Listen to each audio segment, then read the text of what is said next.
The Book of Five Rings is a book by Miyamoto Musashi. If you're unfamiliar, he was a famed swordsman brought to life by actor Toshiro Mifune. He did the Samurai trilogy, which I have seen and own.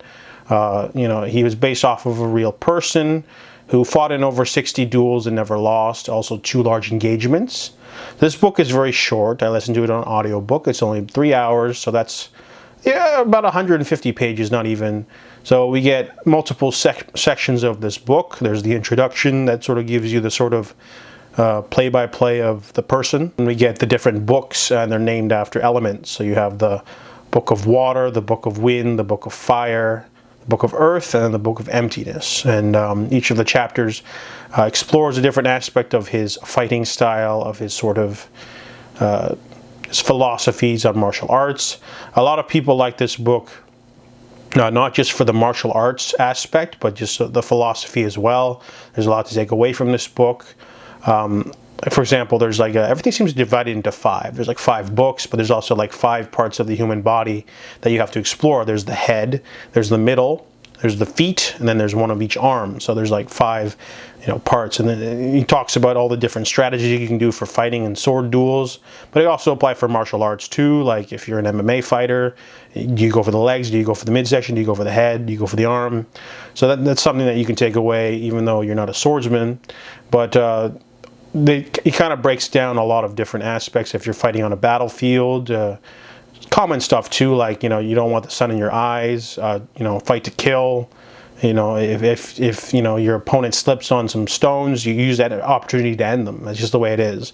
And you think that'd be kind of weird for someone who's fighting in duels, but you have to remember that in the second Samurai trilogy film, he defeats someone, and then I think like 40 or 50 guys tried to ambush him after and try to kill him dishonorably in a marsh. So he's able to use the wet marsh as a way to slow down his enemies, and he was able to defeat like 40 people after a duel, which is crazy, but it's something that happens.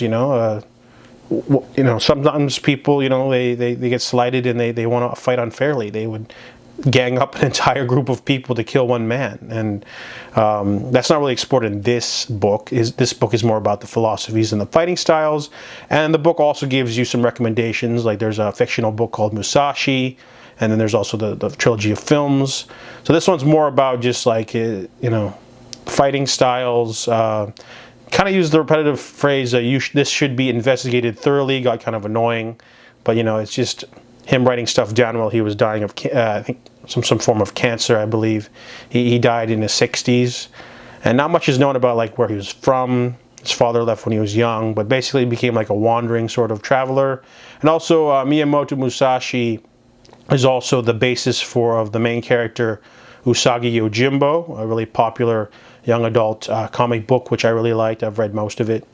I don't think I've kept up in the last couple volumes, but he's a very influential man, not just Japanese, but like I think his fighting style also probably influenced Bruce Lee's Jeet Kune Do, because it's one of his forms is the formless form, where basically you sort of have to adapt to your opponent no matter what. You don't stick to some form of martial art only because it can be exploited, right? If you're someone who only uses a certain fighting style and you don't you don't change it up or differentiate, then you can get taken advantage of and defeated. So that's probably one of the reasons why he was so good at being a swordsman, because if someone comes at you with a specific style from a school or something, you might be able to counteract it. So a lot to take away from the Book of Five Rings. It's a short read. Some people, it's up there probably with The Art of War. I'd give it a 3 out of 5.